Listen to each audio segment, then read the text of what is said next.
Shalom saudara sekalian, hari ini kita kembali merenungkan firman Tuhan, dan firman Tuhan diambil dari Amsal pasal 26 ayat yang pertama. Seperti salju di musim panas dan hujan pada waktu panen, demikian kehormatan pun tidak layak bagi orang bebal. Mungkin kita banyak berpikir bahwa bagaimana caranya saya bisa mendapatkan kehormatan, atau setidaknya saya bisa mempertahankan kehormatan yang telah saya miliki pada saat ini. Namun saudara sekalian, dalam kehidupan kita sehari-hari, banyak orang berpikir bahwa kehormatan dan ketenaran itu seperti sejalan, tetapi sebenarnya tidak sejalan. Ada begitu banyak artis atau selebgram yang akhir-akhir ini berusaha mendapatkan ketenaran dengan melakukan berbagai macam aksi gilanya, begitu ya. Entahkah membuat isu yang negatif atau melakukan hal-hal yang di luar daripada pikiran kita. Tujuannya satu, supaya dia mendapatkan sebuah ketenaran. Tetapi, memang untuk beberapa saat dia mendapat ketenaran, yaitu misalnya viewersnya banyak, endorse-nya banyak, ataupun subscribernya juga banyak begitu. Namun, belum tentu dia mendapatkan kehormatan. Nah, hal-hal yang demikian, saudara, yang seringkali terjadi dalam kehidupan kita. Kita berpikir bahwa dengan melakukan hal ini dan hal itu akan menambahkan kehormatan kita. Namun kenyataannya tidak demikian. Atau kita berbicara di sana-sini, seolah-olah kita sedang membangun kehormatan kita. Tetapi setelah kalau dipikir-pikir, ternyata tidak demikian, saudara. Nah, Amsal memberikan nasihat kepada kita. Amsal memakai musim untuk menggambarkan ketidaklayakan orang bebal mendapatkan kehormatan. Orang bebal di sini artinya orang bodoh. Tetapi orang bodoh di sini bukan berarti menunjukkan IQ-nya yang kurang atau kecerdasannya tidak pintar dan lain sebagainya. Bukan. Tetapi menunjukkan bagaimana cara dia hidup yang menunjukkan kebodohan. Yang pertama, musim panas dan salju atau salju di musim panas. Hal ini menggambarkan kontradiksi bagi Amsal. Mengapa? Karena tidak mungkin ada salju di musim panas. Tentunya saljunya itu akan meleleh dan menjadi sia-sia.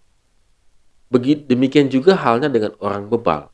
Bahwa orang bebal di dalam kehidupannya, cara hidupnya, banyak yang kontradiksi.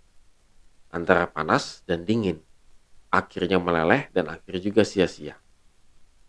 Kita mungkin yang seperti saya tadi bicarakan, bahwa kita ingin mencari hal-hal yang kontradiksi. Hal-hal yang sensasional. Hal-hal yang berbeda dengan orang lain. Tetapi pada ujungnya kita tidak mendapatkan kehormatan. Atau dalam sikap dan cara hidup kita banyak kontradiksinya. Antara perkataan dan perbuatan kita banyak tidak nyambungnya. Kita ngomongnya itu baik, tetapi perbuatan kita tidak baik. Sehingga kita tidak memiliki integritas.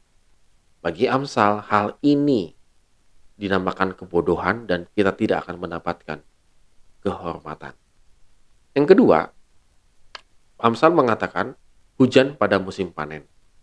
Saudara, kalau kita tahu kalau sudah musim panen, sebenarnya tidak perlu hujan begitu ya, karena siap-siap untuk memanen. Tetapi kadang-kadang cuaca sering terjadi hujan pada musim panen. Artinya apa? Akibat dari hujan yang berlebihan bisa merusak hasil panen. Ranting yang bengkok, buahnya yang jatuh, ataupun pohonnya menjadi busuk. Karena terlampau berlebihan airnya. Demikian juga dengan kehidupan orang bebal.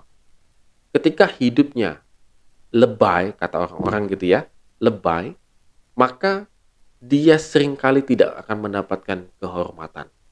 Hasilnya pun jadi busuk. Saudara, terlampau banyak juga lebay, saudara, dalam kehidupan kita ini.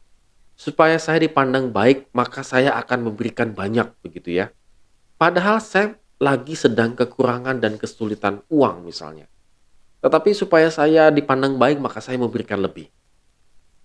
Supaya saya dipandang baik, maka saya akan memberikan janji-janji yang lebay. Sehingga orang akan memilih saya atau orang akan memandang saya sebagai orang yang layak mendapatkan kehormatan. Bukankah segala sesuatu yang lebay, yang berlebihan dalam hidup kita, bisa menjadi negatif? Kelebihan makan bisa berakibat buruk. Kelebihan olahraga juga bisa mengakibatkan hal yang buruk. Segala sesuatu yang lebay bisa mengakibatkan buruk. Dan bagi Amsal, kita tidak bisa mendapatkan kehormatan. Oleh karena itu, saudara sekalian, mari kita renungkan firman Tuhan pada hari ini. Yang melayakkan kita untuk mendapatkan kehormatan itu adalah Tuhan. Ketika hidup kita ini semakin dekat dengan Tuhan, bijaksana, semakin intim dengan Tuhan, maka segala perkataan dan perbuatan kita akan disertai oleh Tuhan. Dan kehormatan itu akan datang dari Tuhan, bukan datang dari manusia. Karena ketika kita mencari kehormatan dari manusia, jangan-jangan nanti kita bisa terjebak dengan bebal kebodohan. Amin. Tuhan Yesus memberkati kita semua.